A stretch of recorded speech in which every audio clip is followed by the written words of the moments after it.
Hey everyone, welcome back, and I'm going to put the engine in the frame for this episode. But before we get to that, there's a couple of things that we need to do. I'm going to install the cam chain tensioner because when it's in the frame it's a little bit hard to get to, and also we're just going to connect the oil line. So before I take you over to the bike and just show you what we're working with here. Now this was the old OEM cam chain tensioner. And then for a while I went with a manual, so you see you have the two nuts on there, and then you have to tighten it and adjust it periodically as needed. I don't particularly like the manual. It's a lot of upkeep. You really got to watch it. And with these particular bikes, the whole reason why this build is even happening is because it was adjusted incorrectly, and it basically disintegrated that rubber cam guide you see there, and it just caused a mess. It clogged the oil screen, it starved the engine of oil, and it just disintegrated a bearing. So a bad cam chain tensioner can destroy your bike pretty much, and so you want to be very careful. So I'm going to walk over, and I'm going to, for the time being, I'm going to leave this spring and washer and the nut and over here. I'm just going to just walk over here and just show you what we got. So got the cam chain tensioner here. You put a brand new O-ring on it, and it just pops into place. Okay, and so I don't know if I can use them. Okay, so that was it. Just a little bit of pressure to kind of get it in the position, and the oil line is on the other side, and as you can see, the way it's curved, it blocks the engine head bolt, and so it runs from here to the head all the way down to the bottom of the engine. These aren't torqued yet. I'm going to torque them, and I'm going to install the cam chain tensioner. Now the proper way to install the cam chain tensioner is to stick it in here first, then torque those two bolts down, okay, to 104 inch-pounds, and then put the spring, the washer, and then the nut, and as you tighten it, it pushes on the chain. So I'm gonna go ahead and get that spring, that washer, and that nut, and I got some blue Loctite here that's gonna go on the threads of the two bolts that are gonna hold it in place. All right, so hang on guys while I get everything set up so we can get it installed. All right guys, so hopefully you can see from that angle.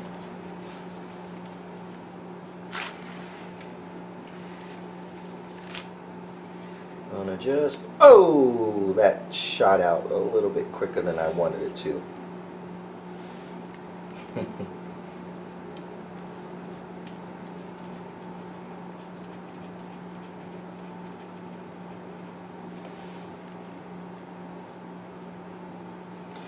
You just need a dab, guys. You don't need a lot of Loctite.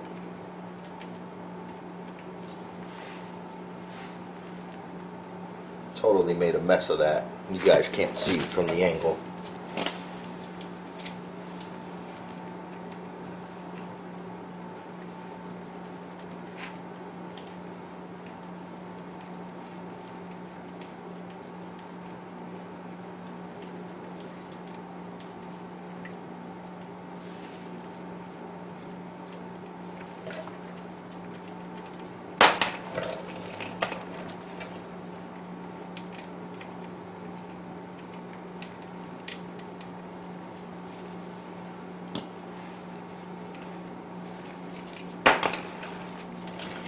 Hands are a little slippery, so just take off those gloves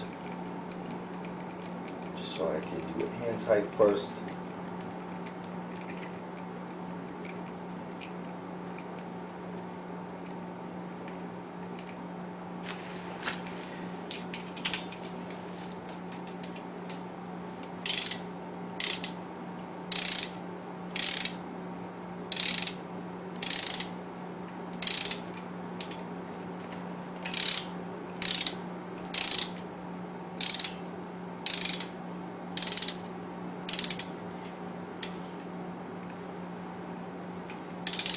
Some guys, when they pop these out,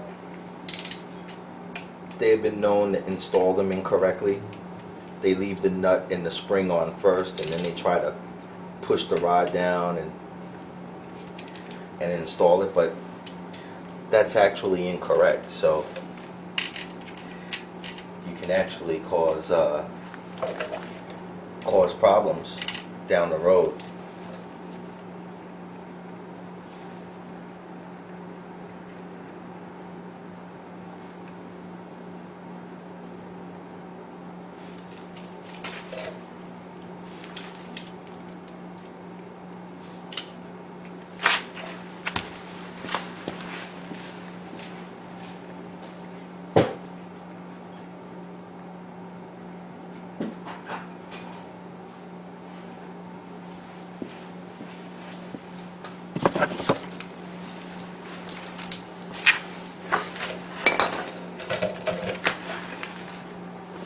Clean up that Loctite.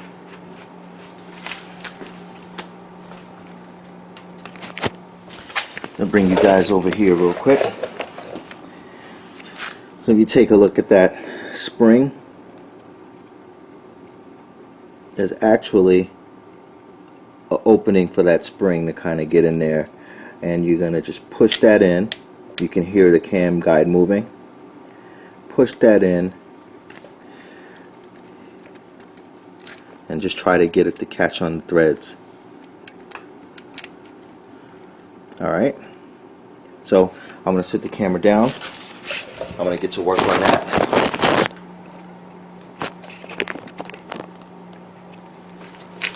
Just so I can get some more leverage.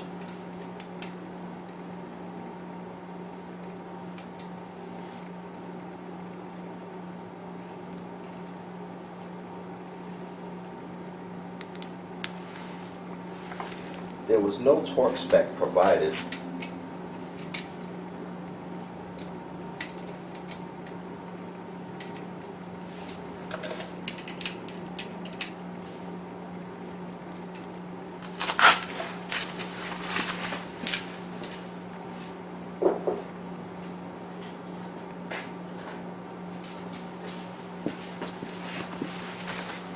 So for the bolt with the spring, it's a 10 millimeter socket.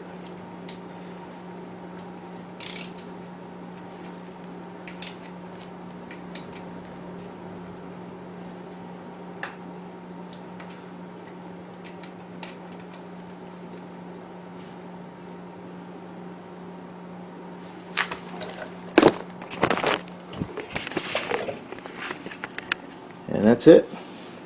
And if you do it, that's about the right amount of play.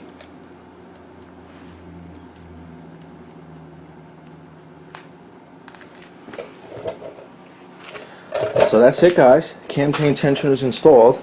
I'm going to go ahead and put the valve cover back on top of the bike, and I'm going to get these two bolts for the oil line installed.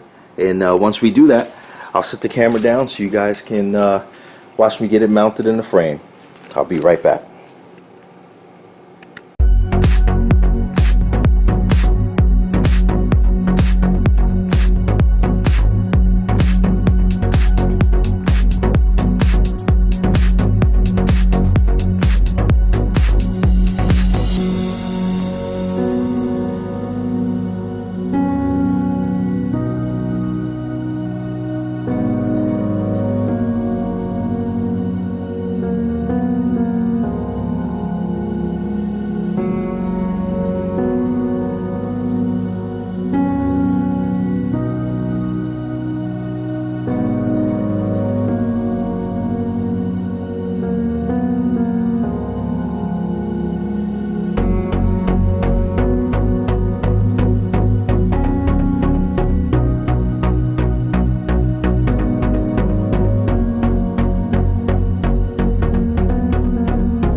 was it.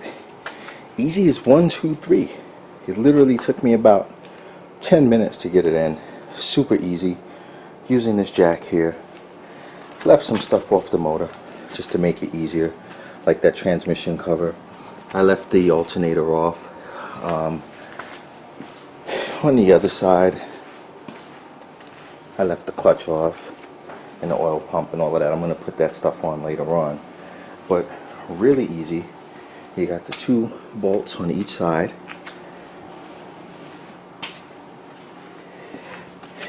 And you got the short bolt here and the long bolt up there, along with the spacer. I don't know if you guys can see that. There it is right there. You see it? That is it, the spacer, that little metal piece, tubular piece. And then that's it. And so now you just gotta fine adjust it. I'm not sure how I had the harness routed. I'm not sure if I was supposed to have this thing on the side of it or on top of it. I gotta check the service manual, but that's it.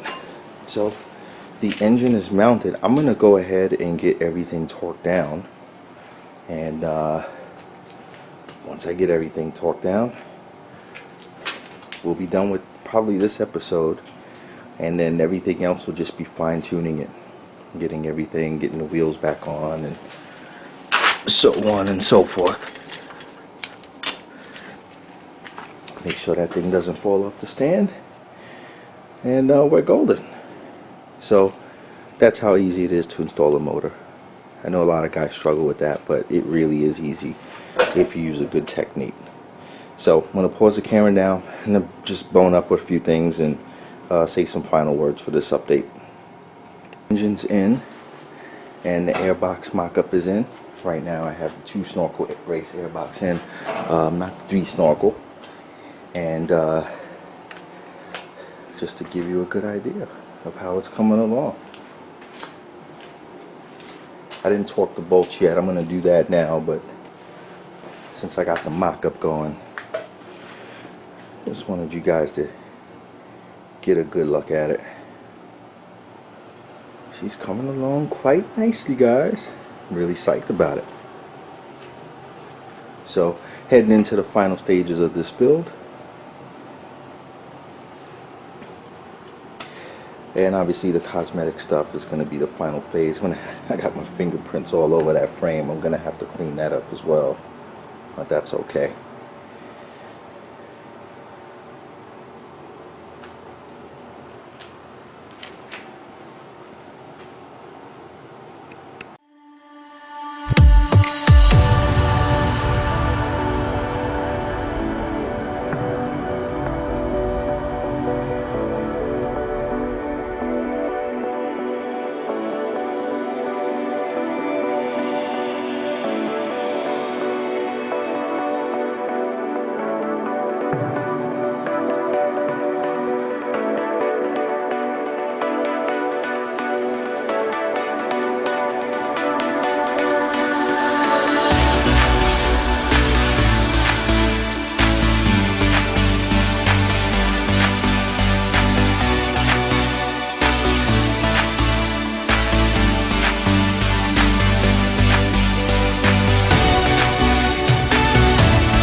Alright guys, so I'm going to take you around the other side and show you what I did.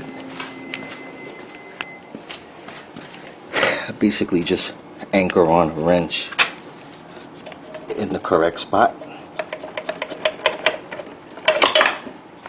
and then it stops it from turning on the other side.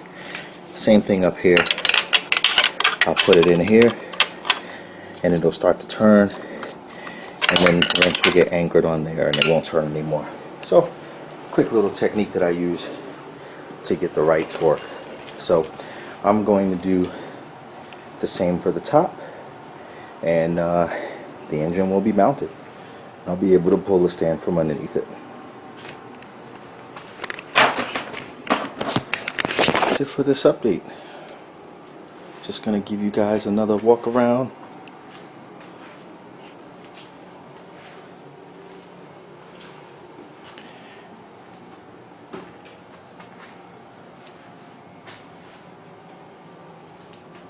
She's looking good.